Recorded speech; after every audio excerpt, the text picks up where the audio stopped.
All right, now we're going to look at finding the intercepts of rational functions. So to find the x-intercepts of f of x equals tx over b of x, we've got some directions here, but I want to kind of show you where the directions come from. Let's say, x-intercepts are places where y equals 0. So the way that you would find the x-intercepts of this would be to set this equal to 0 and solve. So forget this bit's over here. We're trying to solve t over b equals 0. Well, the first thing you do there is multiply both sides by b of x. So you get t of x equals b of x times 0. And of course, b of x times 0 is just 0. So really what we're doing here is we're setting t of x equal to 0, just by itself. So let's look at that. That's what the directions say here. To find the x-intercepts of this function, set t of x equal to 0 and solve.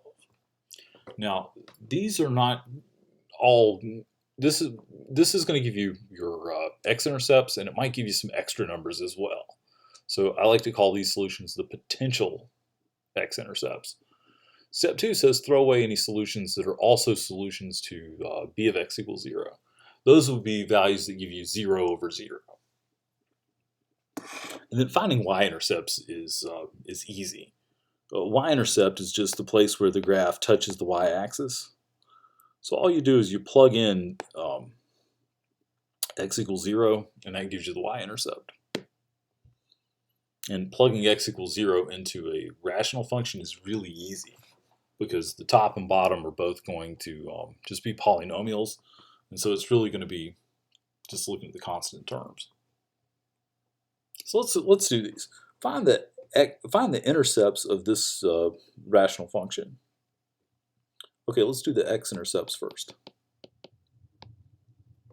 So we set the top equal to 0. That gives me plus or minus 1.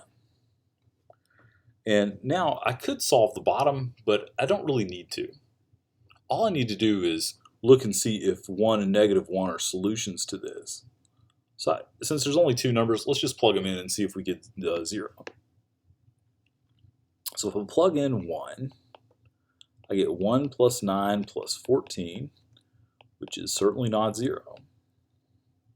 If I plug in negative 1, I get negative 1 plus 9 minus 14, which is also not 0. So my x-intercepts are both plus and minus 1.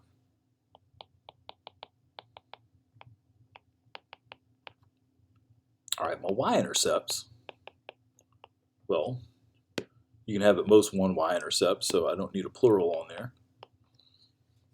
Just plug in 0. So if I do f of 0, I get 0 minus 1 over 0, 0, 0. So this is undefined. So this thing has no y-intercept. What's going on with no y-intercept? Well, it means, in this case, there would be an asymptote there. Whenever you don't have a y-intercept, it's either because you have an asymptote or a hole in the graph. Let's do a couple more. Actually, no, let's do one more example. This is the only example left. All right, this one. Again, this one's going to have no y-intercept. I chose it in such a way that we've got zeros. We don't have a constant term on the bottom, so f of 0 is 12 over 0, so there's no y-intercept. Now for the x-intercepts, so at the top,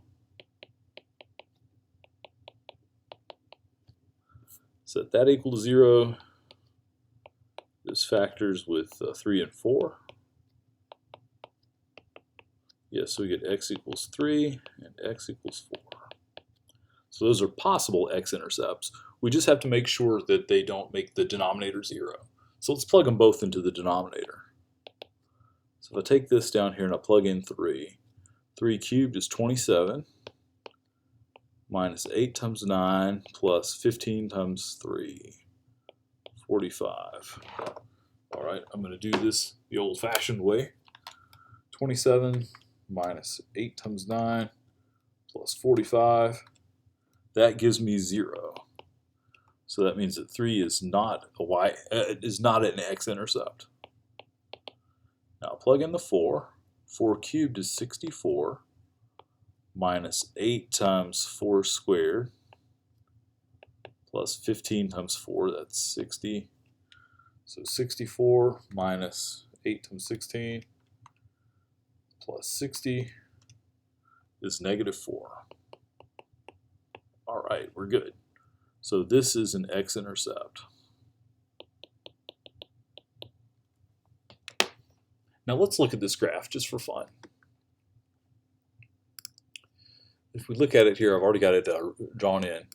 You can see right here, here's an x-intercept when x is 4, 0, y is 0. And it has no y-intercept because we have an asymptote here at 0. So it never crosses the y-axis.